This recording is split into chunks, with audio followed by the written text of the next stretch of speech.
ओम साई राम। श्री साई सच्चरित्र अध्याय 32 अंश 1 प्रस्तावना।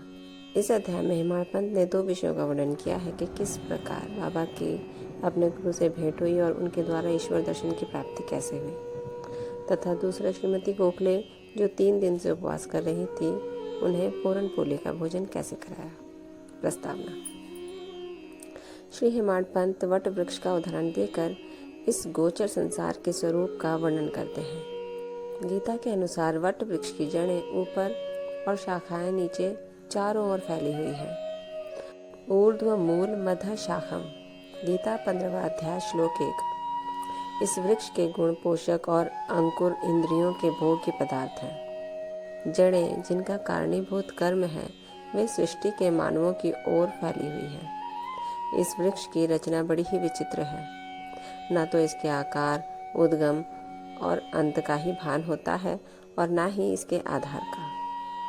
इस कठोर जड़ वाले संसार रूपी वृक्ष को नष्ट करने के हेतु किसी बाह्य मार्ग का अवलंबन करना अत्यंत आवश्यक है, ताकि इस अपार संसार में आवागमन से मुक्ति प्राप्त हो। इस पथ पर अग्रसर होने के लिए किसी योग्य दिग्दर्शक गुरु की नितांत आवश्यकता है।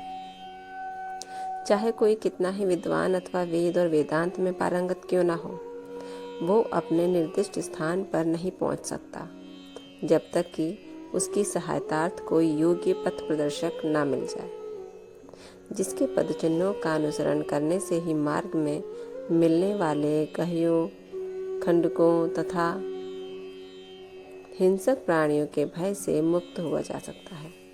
और इस विधि से ही संसार यात्रा सुगम तथा कुशलता पूर्वक पूर्ण हो सकती है। इस विषय में बाबा का अनुभव जो उन्होंने स्वयं बतलाया वास्तव में आश्चर्यजनक है। यदि हम उसका ध्यानपूर्वक अनुसरण करें तो हमें निश्चय ही श्रद्धा, भक्ति और मुक्ति प्राप्त होगी। ओम साई राम। अर्थात बाबा का कहना केवल यही था कि हमें अपने इस जीवन को समझने और उसे सत्य मार्ग पर लाने के लिए एक सद्गुरु की आवश्यकता अवश्य ही होती है, जो हमें सही मार्गदर्शन देता है और हमारे जीवन और मृत्यु के चक्र से हमें छुटकारा देता है। इसी के साथ ये अंश यहीं समाप्त होता है। कल अगला अंश 2 में अन्वेषण अध्ययन होगा। तब तक ओम साई राम। बाबा आप सब पर कृपा रखें, आपको आशीर्वाद दें और कष्टों से दूर रखें। ओम साई राम।